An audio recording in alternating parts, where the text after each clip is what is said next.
Hey guys, this is Daniel with PwnCNC. We're here for a little shop tour. Let's start over here with the left and I'll swing around to the right. So first we've got my shop, my wood storage, along with some storage area for various projects or purposes. Like I got a wiring down there for electrical wires and all that stuff.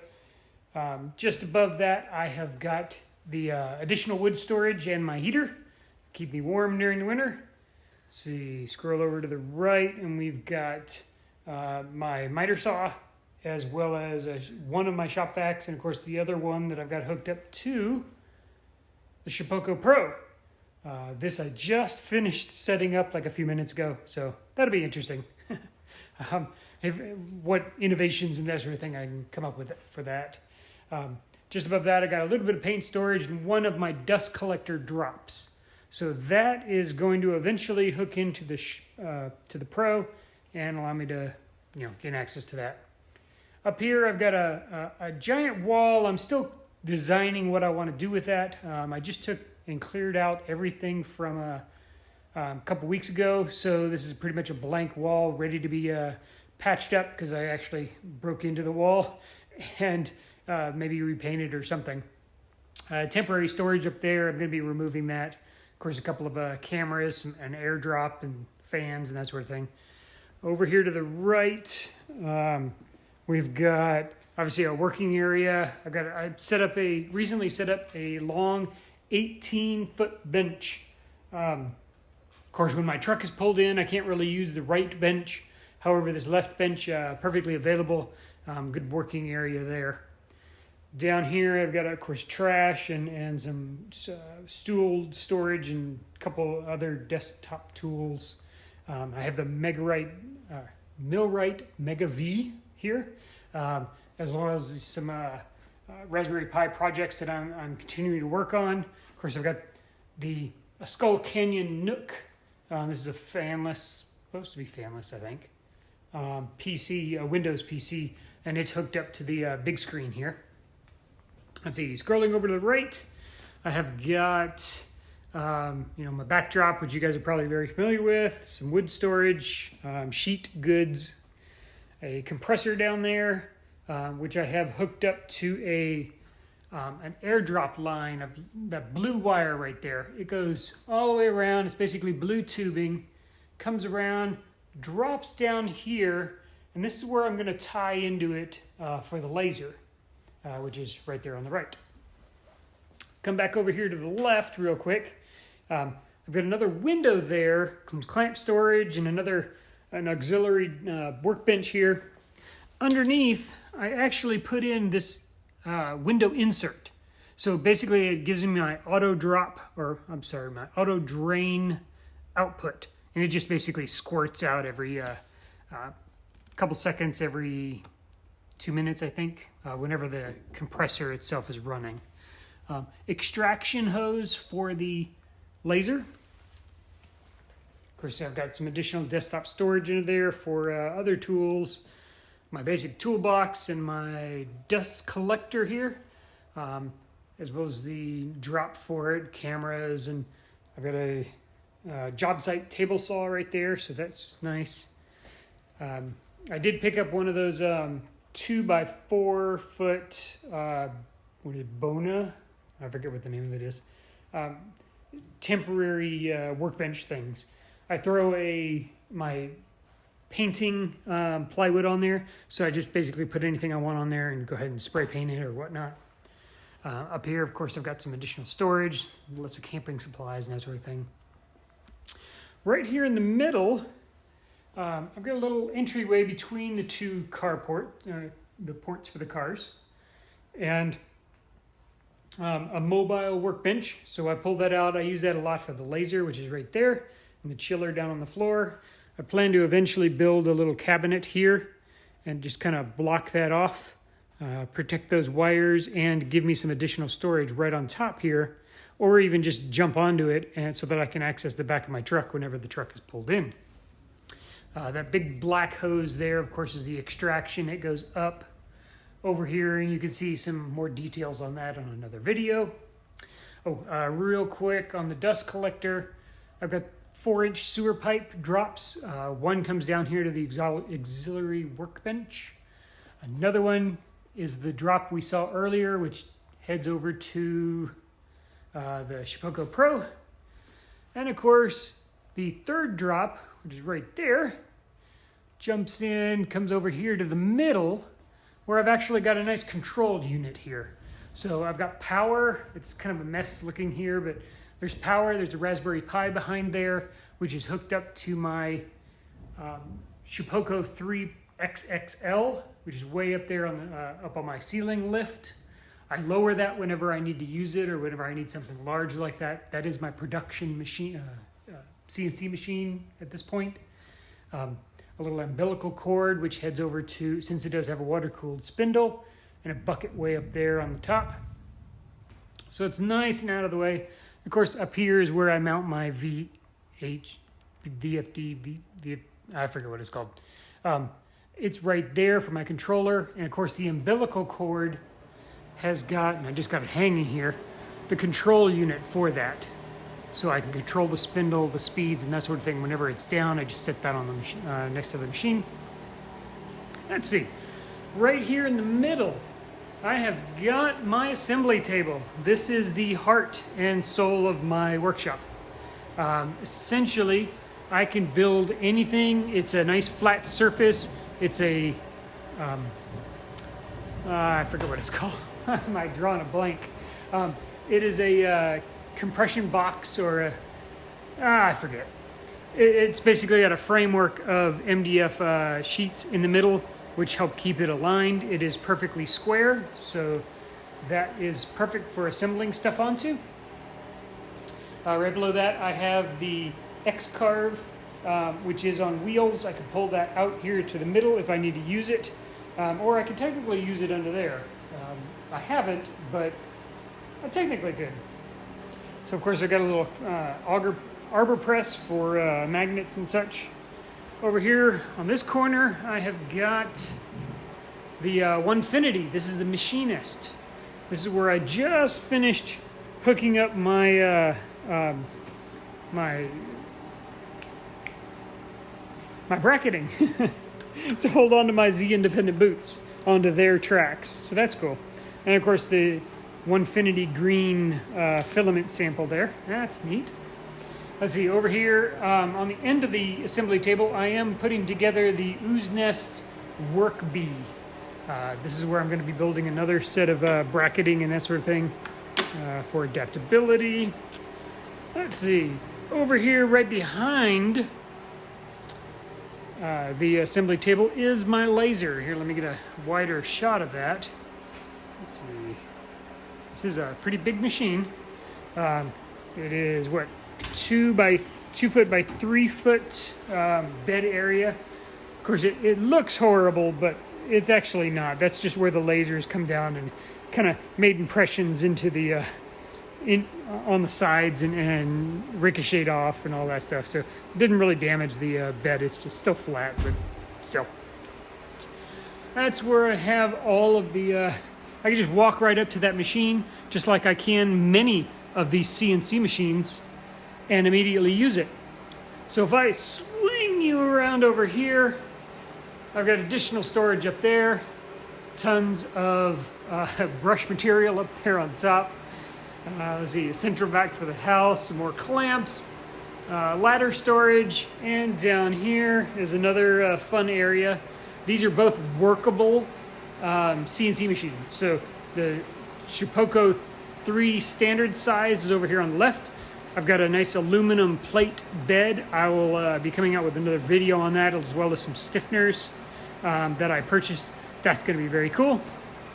And of course, the CNC for newbies with the Demon controller there in the middle. I think the one thing I like about the Carbide 3Ds over all of the other machines is their controller board. They have done an awful lot of work on their controllers, where if you notice the Shipoko, where's the controller? If you actually look behind it, you can see it right here. This tiny little box controls the entire machine versus, you know, something like the new Carve, which has this giant box here. This is the Demon controller. And even if you come over here to the Onefinity, you've got a giant box to control that. I haven't even put together the Ooze Nest one, but that little box right there, that's decent. So that might be pretty good. Even the Millwright Mega V here, this gigantic box on the side is the controller. So what they're doing is essentially using pretty generic components to control the actual steppers, and then plugging all that together takes a lot of room. So that's essentially what they're doing. So they've got pretty generic stepper controllers, as does the Demon controller over here. Now, of course, the Onefinity, they've actually got a Raspberry Pi in there, and they've got a nice controller there. So they're pretty decent, but they still have that external gigantic box. But yeah, even the let's go over to the other side. Here's the X-Carves. It's a very similar box. It's basically the exact same type of box that the Onefinity has. But it doesn't have a Raspberry Pi inside. It's just a basic controller. So that's interesting. And even the newer Shapeoko Pro, it does have a box here on the side, but that's a nice small footprint, even with the controller, so that's decent. All right, there you go. That was the shop tour. I'm going to throw a little extra snippet on the end. I'm going to run upstairs and we're going to do a 3D print farm tour. I'll give you a little tour of that, see what that looks like. So yeah, let's flip over to that, shall we? All right, so here we are for bonus material. I've had to put you in full fisheye mode, and there I am over in the mirror over there. So I'm literally right at the doorway. This is kind of a small room, but that's okay. It's plenty of room to do what I need to do. So I've got a nice little workbench set up here.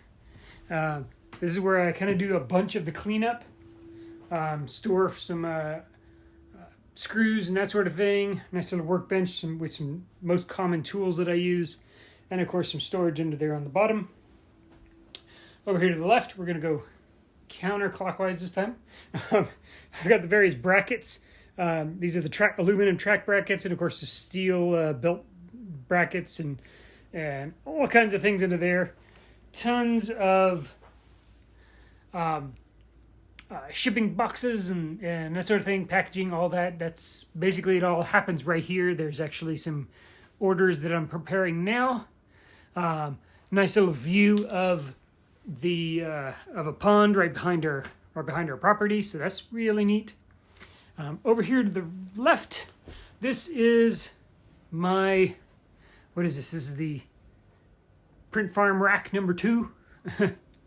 I have basically 6 Prusa MK3S, MK3S pluses. That's what these are. These are the newest kind. These are the newest ones available. Came out last fall or something like that. Some additional storage for clamping, and there's all the toe clamps over here. I've got lever clamps up there on the top. Additional light because I really like light. I have all of the boots up there on the top, along with some shirts, and even these are all actually. I am storing up some of these. These are going to be interesting. I'm going to have a big sale on some older models and that sort of thing. Since these are all of the new models, this is all the fun stuff here with the new brush tracks and the 4 heat inserts and such. These will all work. These are all the newest stuff. Of course, a bunch of support arms and that sort of thing. This is actually what I'm reducing down. So there's support arms in one box, and then there's plastic bracketing parts in the other. And this match up with basically, the HDZ, the Z Plus, the C4N48XX, the new carves, the X-Carves, and that sort of thing. But I'm going to be reducing half these boxes with that ultimate, with that universal support arm. So that'll be awesome. So over here, I've got additional hose adapters and that sort of thing, all that. I have I have 4 Prusa Minis. These are hit and miss. The MK3S's are significantly nicer, and I can print boots and that sort of thing on them. The switching out from the textured to the smooth plates, super easy. However, with the minis, a lot harder. You have to actually run it doesn't remember the Z height changes between the textured and the smooth. So every time I switch out a bed plate here, I have to rerun the Z setting thing, adjuster thing. Over here on the left, the front, of course, the door to the bedroom. Way up there on top, I've got some additional filament. This is all the stuff. This isn't really PwnCNC stuff. This is more just generic filament that I've collected over the years. I guess a couple of years. And these are for projects and that sort of thing, or others that came with the printers and such. Got some additional storage for office stuff and generic stuff. This is where we get all the labeling done. There's a PC my gaming PC under there. This is a pretty old one. I built this 10 years ago. And it's basically sitting right there. It powers that monitor hooked up to the internet with the labeler right there, and that's where we get all that labeling done. Let's see, over here on before we jump over to that farm, we'll jump into the closet. So, not only do I have all of that filament up there, I also have a ton of filament in here. Now, this is way too small of a space for me to film it all. So with a fisheye, so I've got a bunch. I'm actually running low on my yellow, so I'm gonna have to order some more yellow.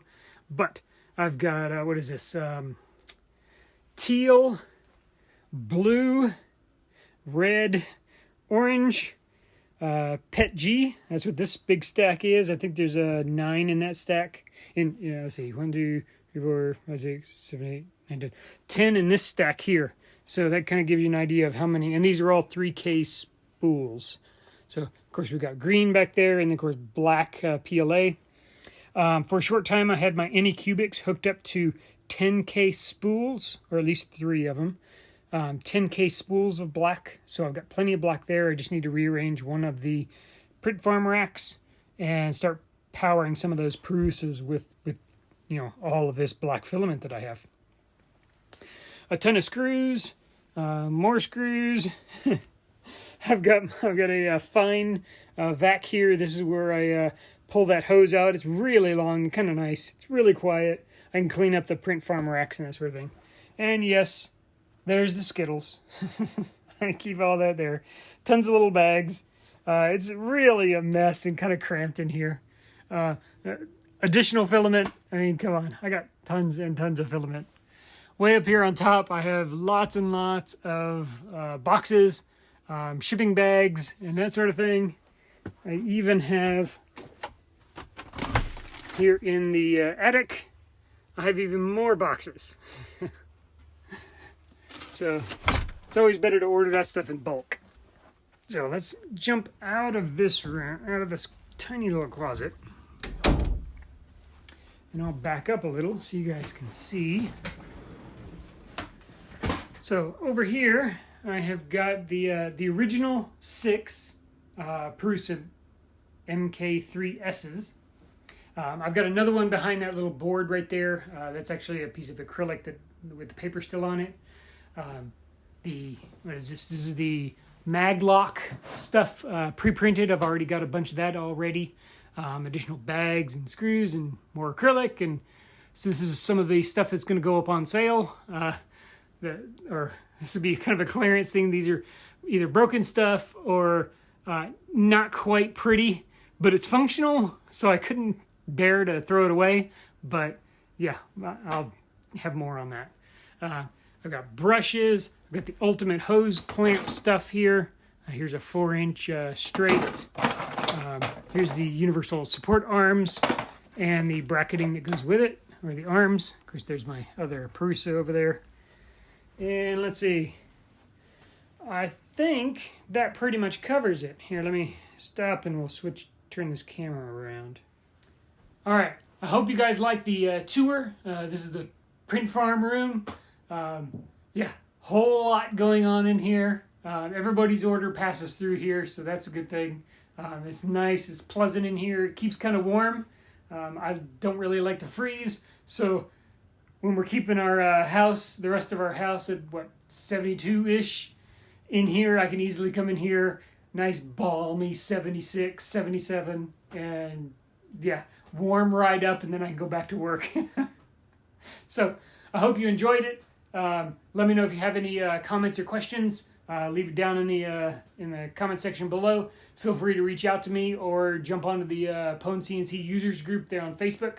I post all kinds of really cool shit there, or cool stuff there. I'll have to bleep that out, I guess. I'm trying to be PG, right? All right. Well, that's enough for the tour. Hope you like it. See you guys next year for another tour. But again, I'll see you guys. I'll have some more videos posted later. Talk to you guys later. Remember, don't just own your CNC, dominate it.